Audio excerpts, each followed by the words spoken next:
नाजरीन आदाब, आप देख रहे हैं INN चैनल। मैं हूं शेख अहमद अली। आज की खास बात में हम देखेंगे कई अहम कौमी और बैनुल अक़वामी खबरें। बीकानेर एक्सप्रेस की 12 बोगियां जुमेरात की शाम तकरीबन 5 बजे शुमाली बंगाल के जलियाईगुड़ी जिले के मीनागुड़ी में डोमनी के करीब पटरी से उतर गई। हादसे में 4 से 5 बोगियां मुकम्मल तौर पर तबाह हो गई। इस ट्रेन हादसे में अब तक 5 मुसाफिरों की मौत की तस्दीक हो चुकी है। कई मुसाफिर अब भी बोगी के नीचे दबे हुए हैं। जलपाईगुड़ी के डीएम मोमिता गोदारा बासु ने हलाकतों की तस्दीक की है। उन्होंने कहा कि 51 एम्बुलेंसेस राहत और बचाव के कामों में मसरूफ हैं। जख्मियों को मीनागुड़ी और जलपाईगुड़ी के अस्पतालों में दाखिल कराया गया। करीब 40 जख्मियों को यहाँ दाखिल कराया गया है। यहाँ हादसे की इत्तला मिलते ही मकामी इंतजामिया पुलिस के आला अफसरान मौके पर पहुंचे, लेकिन हादसे के 3 घंटे गुजरने के बाद भी कोई रेलवे अफसर मौके पर नहीं पहुंच सका।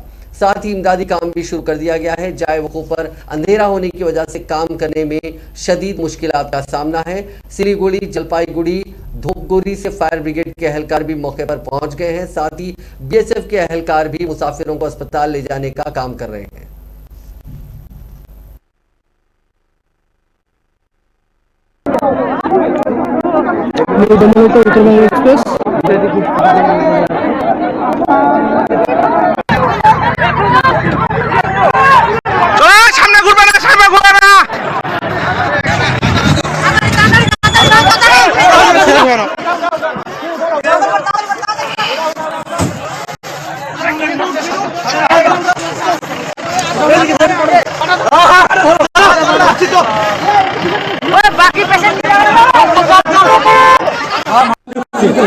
बहुत बहुत ট্রেন অ্যাক্সিডেন্ট একদম উল্টে গেছে এই দমনি এখানে ময়নাগুড়ি দমনি ওভারব্রিজ এখানে প্রচুর লোক। मुर्तद वसीम रजवी उर्फ जितेंद्र नारायण त्यागी को उत्तराखंड पुलिस ने आज हरिद्वार में गिरफ्तार कर लिया, जिस पर मुसलमानों की नस्ल कुशी और नफरत का इल्जाम आए थे। 19 दिसंबर को हरिद्वार में मुनक्किदा धर्म संसद में मुसलमानों की नस्ल कुशी की धमकियां देते हुए की गई काबिल एतराज और इंतहाई इश्तियाल अंगेज तकारीर से मुतालिक दर्ज करवाई गई शिकायत और सुप्रीम कोर्ट की नोटिस के बाद पुलिस ने उसे गिरफ्तार कर लिया। मीडिया रिपोर्ट्स के मुताबिक आज दोपहर उसे गिरफ्तार किया गया। पुलिस ने मुर्तद वसीम रजवी उर्फ जितेंद्र नारायण त्यागी, दसना मंदिर के पुजारी यति नरसिंगा नंद और हिंदू महासभा के जनरल सेक्रेटरी अन्नापूर्णा समेत 10 अफराद के खिलाफ मुख्तलिफ दफात के तहत मुकदमा दर्ज किया था। बाद में खबर यह भी आई कि यति नरसिंगा नंद को भी गिरफ्तार कर लिया गया है। इन लोगों पर मुख्तलिफ ग्रोहों के दरमियान दुश्मनी को फरोग देने के इल्जामात हैं। इन्हें अदालत में पेश किया गया।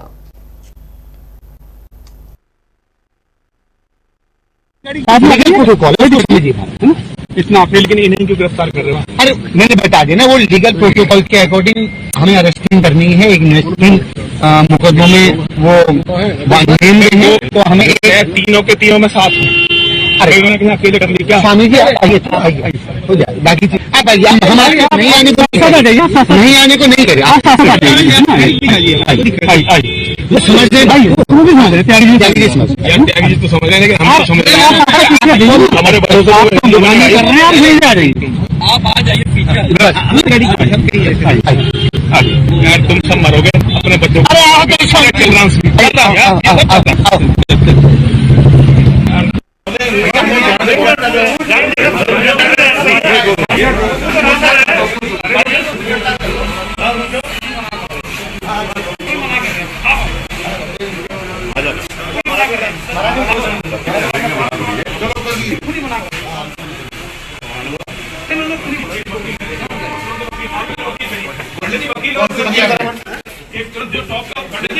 जो नंबर वकील हो कितने पैसे देने पड़े आप?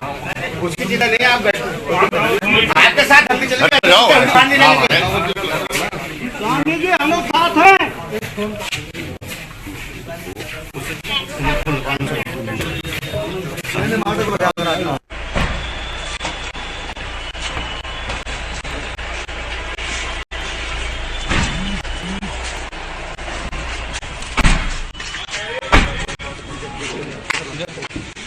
रूम में ले जाओ।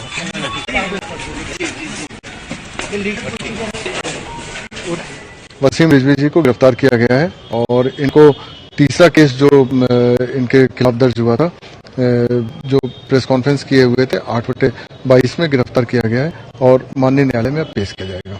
और भी कुछ लोगों पर इस मामले में मुकदमा दर्ज है? देखिए, विवेचना, ये सब विवेचना का विषय है, विवेचना की जा रही है। इनको गिरफ्तार करके कहाँ से गिरफ्तार किया है? नारसन बॉर्डर से इनको कांग्रेस ने उत्तर प्रदेश असेंबली इंतखाबात में खवातीन पर जुल्म, बेरोजगारी, तिब्बी सहूलियात जैसे मुस्बित मौज़ूआत उठाकर इंतखाबी तशहीर करने का ऐलान करते हुए जुमेरात को 125 उम्मीदवारों की पहली फहरिस्त जारी की, जिसमें 40% खवातीन को उम्मीदवार बनाकर खवातीन के खिलाफ जुल्म की नई हिकमत अमली के साथ इलेक्शन लड़ने का ऐलान किया। उत्तर प्रदेश की Congress general secretary in charge Priyanka Gandhi Vadra ने वर्चुअल प्रेस कॉन्फ्रेंस में इसका ऐलान किया और कहा कि पार्टी ने 125 उम्मीदवारों की पहली फहरिस्त में 50 खवातीन उम्मीदवारों को नामजद किया है। खवातीन उम्मीदवारों के नामों का ऐलान करते हुए उन्होंने कहा कि असेंबली इंतखाबात के लिए जिन खवातीन को नामजद किया गया है वो तमाम जद्दोजहद करने वाली है।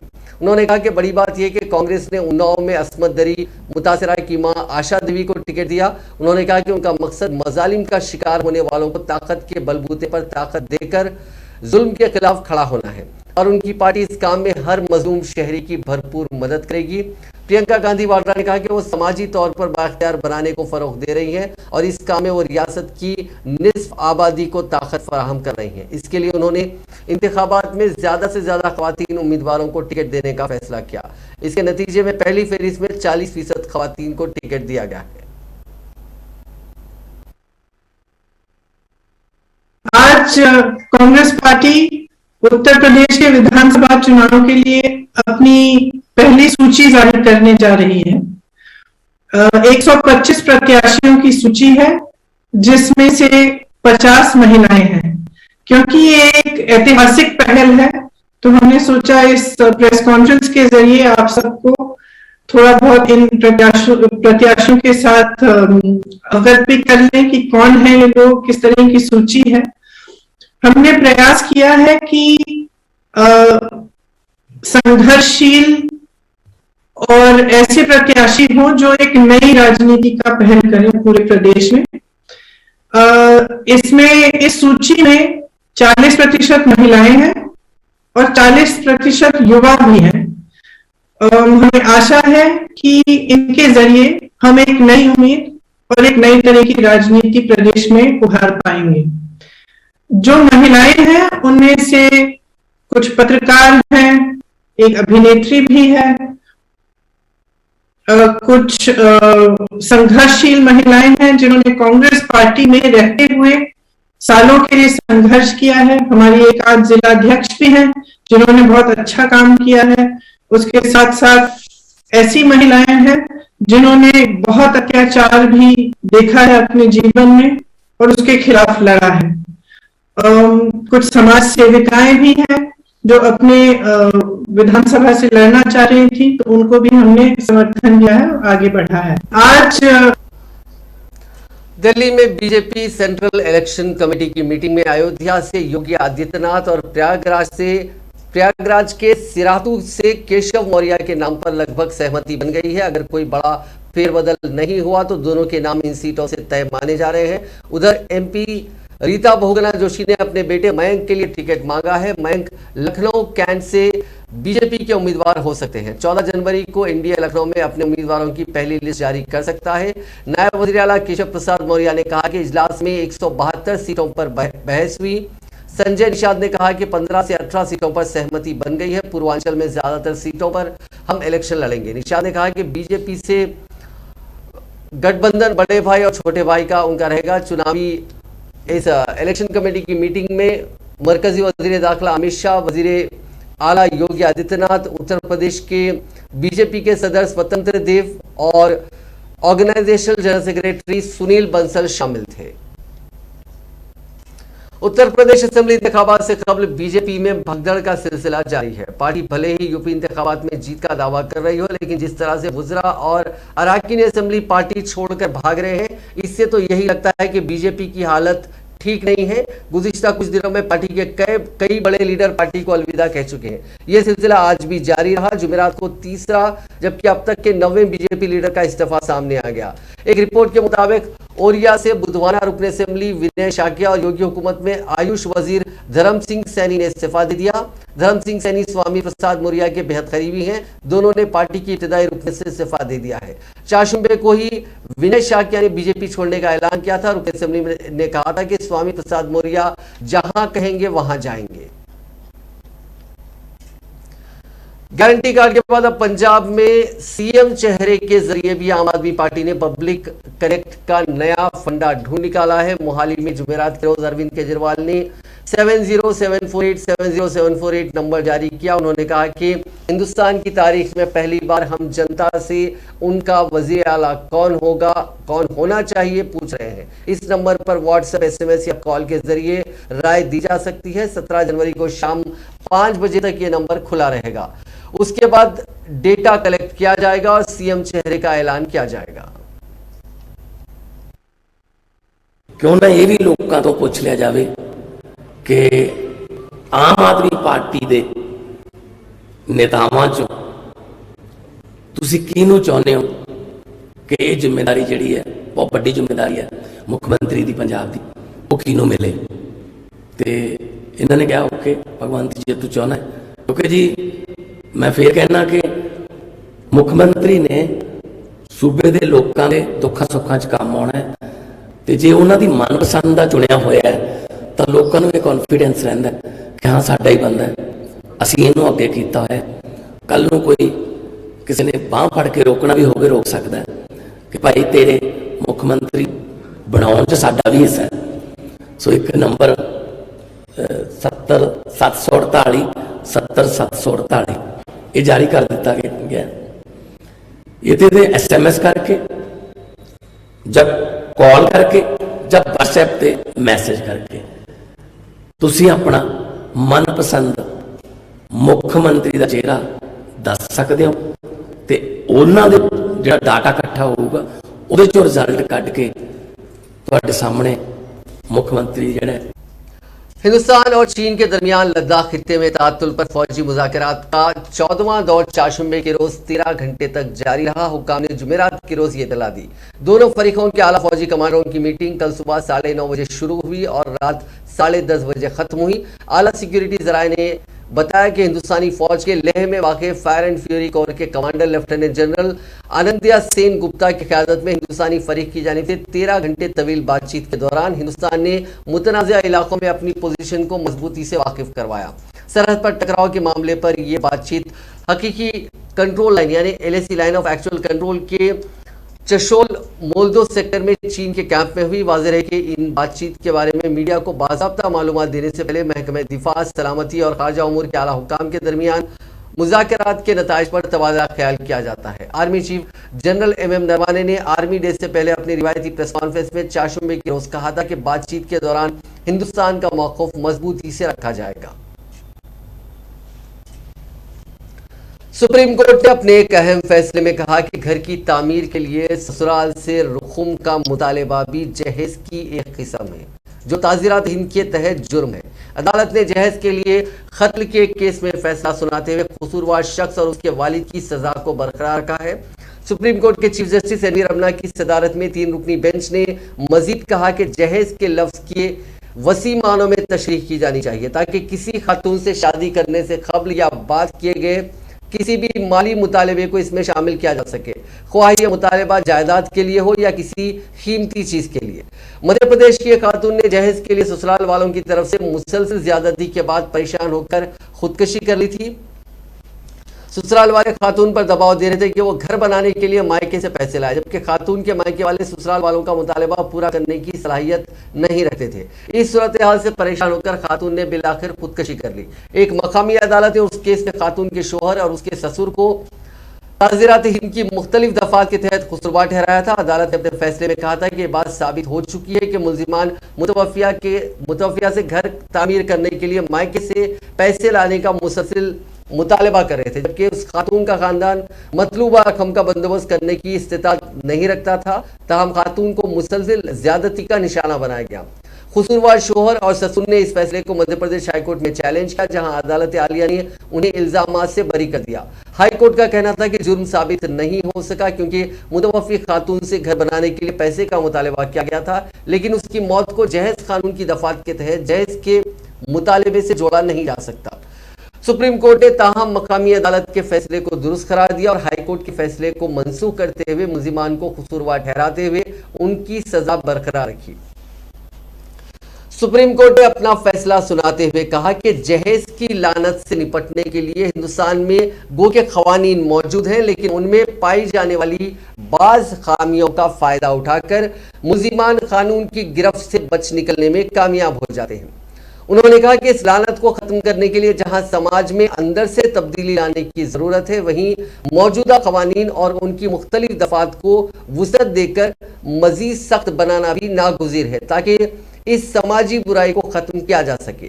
सुप्रीम कोर्ट ने दिसंबर में लॉ कमीशन ऑफ इंडिया से जहेज कानून का जायजा लेने और उसे ज्यादा सख्त बनाने की अपील की थी। अदालत उज़्मा का कहना था कि जहेज की लानत इतनी गहराई तक जड़ पकड़ चुकी है कि मुल्क की सबसे तालीम याफ्ता रियासत और तालीम याफ्ता अफराद भी इससे बचे हुए नहीं है। जहेज के खिलाफ कानूनी और हुकूमत की जानिब से समाजी बेदारी की कोशिशों के बावजूद जहेज के लिए कत्ल के 93 वाकयात मुसलसिल हो रहे हैं, हत्ता के माफ कीजिएगा ये वाकयात मुसलसिल हो रहे हैं, हत्ता के 93% से ज्यादा शरह खवानगी वाली रियासत केरला में भी औरतें जहेज के लिए ससुराल वालों के हाथों कत्ल हो रही हैं। हिंदुस्तान में जराइम का रिकॉर्ड रखने वाले सरकारी इदारे नेशनल क्राइम रिकॉर्ड्स ब्यूरो यानी NCRB की रिपोर्ट के मुताबिक सन 2020 में जहेज के लिए रोजाना औसतन 19 खवातीन को मार डाला गया, जबकि जहेज के खिलाफ कानून के तहत 13,307 केसेस दर्ज किए गए।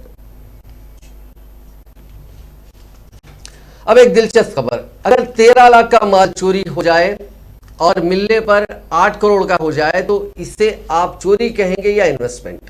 मुंबई में एक ऐसा ही मामला सामने आया। असल में 22 साल पहले हुई चोरी के कुछ वक्त बाद ही पुलिस ने चोरी हुआ सोना बरामद कर लिया था, लेकिन कानूनी दावपेच की वजह से वो खानदान नहीं मिल सका था। अब कोर्ट ने फरियादी के हक में आखिरी फैसला सुनाया है। यहां फेमस फैशन ब्रांड चिराग दीन के मालिक अर्जुन दासवानी के घर से 1998 में एक गोल्ड कॉइन, 2 गोल्ड ब्रेसलेट और 100 ग्राम और 200 मिलीग्राम वजन की 2 सिल्लियां चोरी हो गई थी। तब उनकी कीमत 13 लाख थी। अदालत के हुक्म के बाद अब ये गोल्ड अर्जुन के बेटे राजू दासवानी को वापस मिल गया है। अर्जुन दासवानी के कोलाबा में वाक़ घर पर यह चोरी 8 मई 1998 को हुई थी। लुटेरों के एक गैंग ने हथियारों से हमला करके सिक्योरिटी गार्ड को जख्मी किया और फिर दासवानी खानदान को कैदी बनाकर उनसे तिजोरी की चाबियां ली और ये सोना चुरा लिया था। इस वाक़े के कुछ ही दिनों बाद पुलिस ने तीनों मुलजिमीन को गिरफ्तार कर लिया और तीनों को साल 1999 में सजा हुई थी। गिरफ्तार मुलजिमीन के पास से चोरी का कुछ सामान बरामद हुआ। इस मामले में 3 दीगर मुलजिमीन अभी भी फरार हैं। ऐसे में उनकी गिरफ्तारी नहीं होने तक कोर्ट ने सोना पुलिस कस्टडी में रखने का हुक्म दिया था। हालांकि फरार मुलजिमीन की गिरफ्तारी नहीं होने पर फरियादी ने सोना वापस दिलाने की अपील की थी। राजू दासवानी ने इस जायदाद से जुड़े दस्तावेज कोर्ट में पेश किए, जिसकी बुनियाद पर इस बात की तस्दीक हुई कि यह सोना उन्हीं का है। जज ने अपने फैसले में कहा कि इस जायदाद को पुलिस कस्टडी में रखने का कोई मतलब नहीं है। 2 फरार मुलजिमीन की गिरफ्तारी में इतने सालों में कोई पेशरफ्त नहीं हुई। कोर्ट ने कहा कि अगर कोई कंप्लेनेंट अपनी जायदाद वापस लेने के लिए सालों तक इंतजार करता रहेगा तो उसे इंसाफ का मजाक और कानूनी अमल का नाजायज इस्तेमाल कहा जाएगा। राजू की कनाडा और अमेरिका में रहने वाली बहनें इस जायदाद की कानूनी वारिस है। उन्होंने अपने भाई को गोल्ड दे जाने पर अपना नो ऑब्जेक्शन सर्टिफिकेट दिया, जिसके बाद अब इसे राजू को सौंप दिया जाएगा। अब नजर डालते हैं कोरोना से जुड़े आंकड़ों पर। पिछले 24 घंटों में रियासत माफ कीजिएगा दुनिया भर की पहले बात करते हैं। दुनिया भर में 35,19,475 नए मामले दर्ज हुए। ये एक नया रिकॉर्ड है। नए केसेस के मामले में इसी दौरान 9,490 लोगों की मौत हुई। अगर हम पिछले 24 घंटों की बात करें तो इसमें 22,53,379 केसेस का एक्टिव केसेस का इजाफा हुआ। दुनिया भर में फिलहाल 4,93,39,378 अफराद का इलाज चल रहा है। नए मुतासरीन के मामले में अमेरिका 8,14,000 मरीजों के साथ टॉप पर है, जबकि 3,61,000 मामलों के साथ फ्रांस दूसरे नंबर पर है। वहीं 2,46,000 नए केसेस के साथ हिंदुस्तान तीसरे नंबर पर है। पिछले दिन के मुकाबले दुनिया में कोरोना के नए मामलों में बहुत ज्यादा इजाफा देखा गया है। हिंदुस्तान में जुमेरात को लगातार 8वें दिन 1 लाख से ज्यादा नए कोरोना के केसेस मिले हैं। जुमेरात की शाम 8:30 बजे तक की रिपोर्ट के मुताबिक 1,85,870 केसेस मिल चुके हैं। इस दौरान 59,154 मरीज ठीक भी हुए, जबकि 248 लोगों की मौत हो गई। टोटल एक्टिव केसेस फिलहाल 11,09,000 से बढ़कर 12,64,000 हो गए हैं। वज़ीर आज़म नरेंद्र मोदी ने कोरोना वबा के दौरान माशी सरगर्मियां बरकरार रखने के लिए मकामी कंटेनमेंट जोन्स पर जोर दिया और कहा कि कोरोना को शिकस्त देने की तैयारी वक्त से आगे रखनी होगी और कोरोना के किसी भी शक्ल से निपटने के लिए हमा वक्त तैयार रहना होगा। नरेंद्र मोदी ने जुमेरात को कोविड और कौमी कोविड टीकाकारी की पेशरफ्त और अवामी तिब्बी खिदमत का जायजा लेने के लिए वज़राए आला और लेफ्टिनेंट गवर्नर्स के साथ एक आला सतही मीटिंग की। उन्होंने कोविड इन्फेक्शन के तेजी से बढ़ते हुए मामलात पर कहा कि सख्त मेहनत ही वाहिद रास्ता है और जीत ही वाहिद मुतबादिल है। जिस तरह से मरकज और रियासती हुकूमतों ने पूरी सरगर्मी और इज्तिमाई तरीक़ेकार को इख्तियार किया था, वही इस बार भी जीत का मंत्र होगा।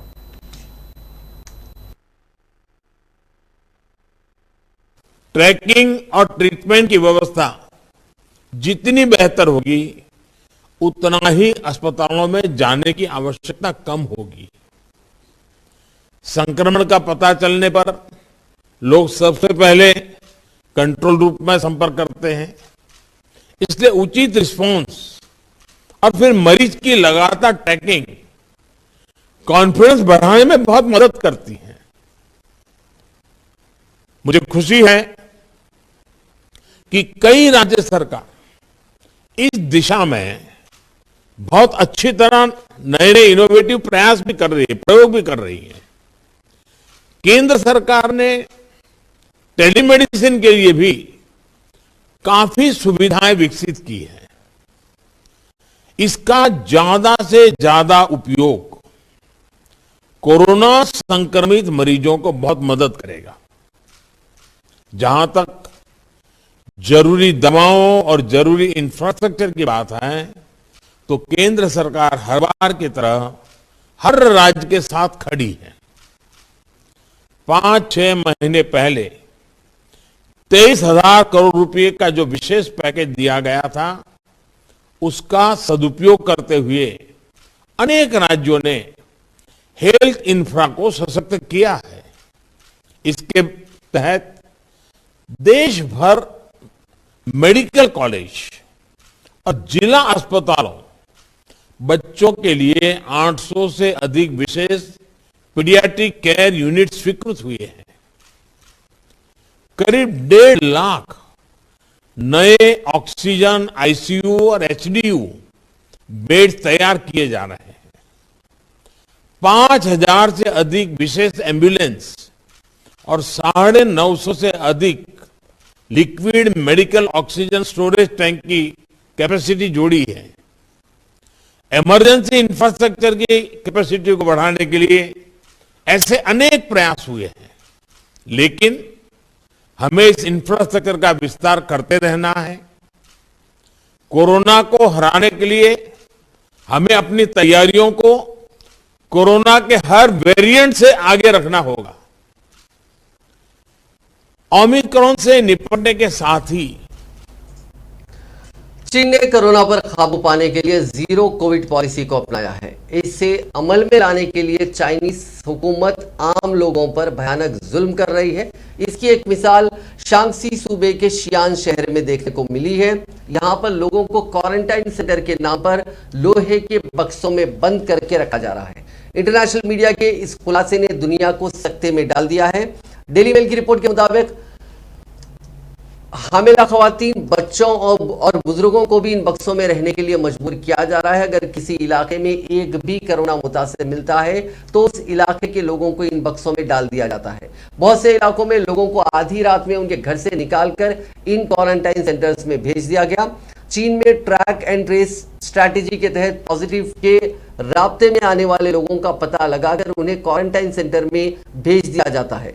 फिलहाल लगभग 2 करोड़ लोगों को उनके घरों में कैद करके रखा गया है। इन लोगों को खाना खरीदने के लिए भी बाहर निकलने की इजाजत नहीं है। चीन अगले महीने बीजिंग में होने वाले विंटर ओलंपिक की तैयारी कर रहा है। इस वजह से आम लोगों पर और ज्यादा सख्तियां बढ़ती जा रही हैं। कई जगहों पर तो लोगों के पास खाने का सामान खत्म हो गया है, जिसके बाद वो सोशल मीडिया के जरिए मदद की गुहार लगा रहे हैं। कोरोना पर काबू पाने के लिए चीन की सरकार इतनी ज्यादा सख्ती बरत रही है कि अन्यांग शहर में 2 ओमिक्रॉन मुतासिर मिलने के बाद लॉकडाउन लगा दिया गया। इस शहर की आबादी 55 लाख है। इससे पहले यहाँ के 1 करोड़ 30 लाख आबादी वाले शियान शहर और 11 लाख की आबादी वाले यूडॉ शहर में लॉकडाउन लगाया जा चुका है। चीन में फिलहाल 1 करोड़ 96 लाख आबादी लॉकडाउन में है। बड़े पैमाने पर कोविड जांच के लिए यह लॉकडाउन लगाया गया है। हिंदुस्तान पाकिस्तान के बंटवारे के वक्त यानी 74 साल पहले बिछड़े 2 सगे भाइयों का चाशुम्बे को ऐसा मिलन हुआ कि दोनों तो फूट फूट कर रोए, वहां मौजूद बाकी लोगों की आंखें भी नम हो गई। पाकिस्तान के फैसलाबाद में रहने वाले मोहम्मद सदीक और हिंदुस्तान के रहने वाले मोहम्मद हबीब आका उर्फ शौला पाकिस्तान में वाक़ श्री करतारपुर साहिब में मिले। दोनों भाइयों के मिलन में सोशल मीडिया जरिया बना। दोनों पहले इस वर्चुअल प्लेटफॉर्म पर मिले, इसके बाद आमने सामने। पहले तो दोनों गले लगकर रोए, फिर एक दूसरे के आंसू पोंछे। हबीब ने अपने पाकिस्तानी भाई सादिक से कहा कि चुप कर जा, शुक्र है मिल तो लिए।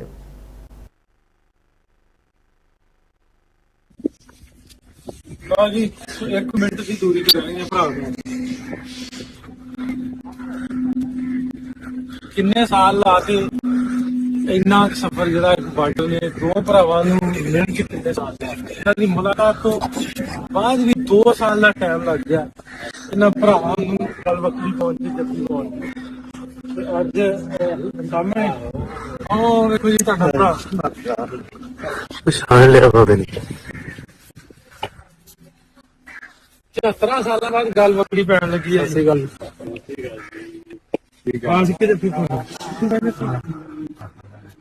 छोटी पा नहीं यार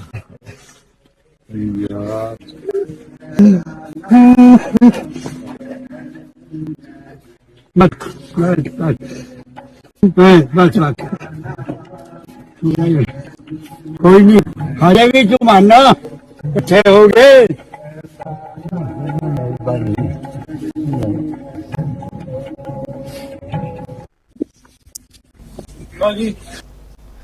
इंडियन ओपन बैडमिंटन टूर्नामेंट में जुमेरात को बड़ा उलटफेर हुआ। नागपुर की रहने वाली 20 साल की मालविका बंसोड ने दिग्गज खिलाड़ी और लंदन ओलंपिक की ब्रॉन्ज मेडलिस्ट साइना नेहवाल को हरा दिया।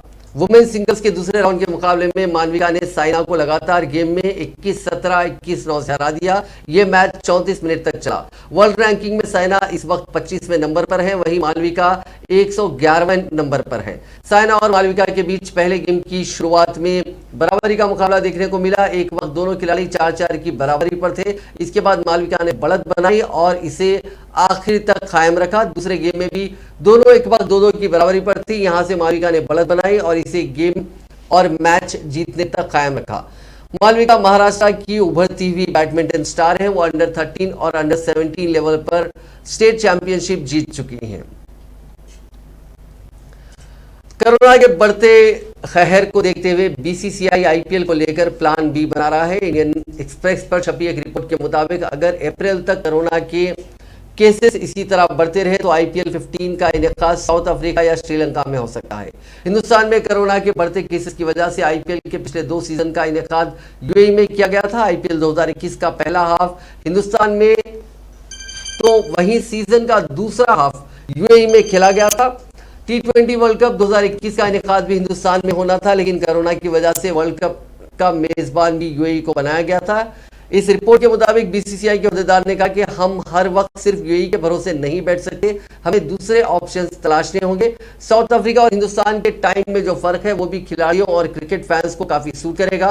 साउथ अफ्रीका के वक्त से हिंदुस्तान 3 घंटे और 30 मिनट आगे है। अफ्रीका में शाम के 5 बजे पहली गेंद डाली जाती है तो हिंदुस्तान में शाम के 8:30 बज रहे होंगे। इससे ब्रॉडकास्ट के टाइम पर भी फर्क नहीं पड़ेगा।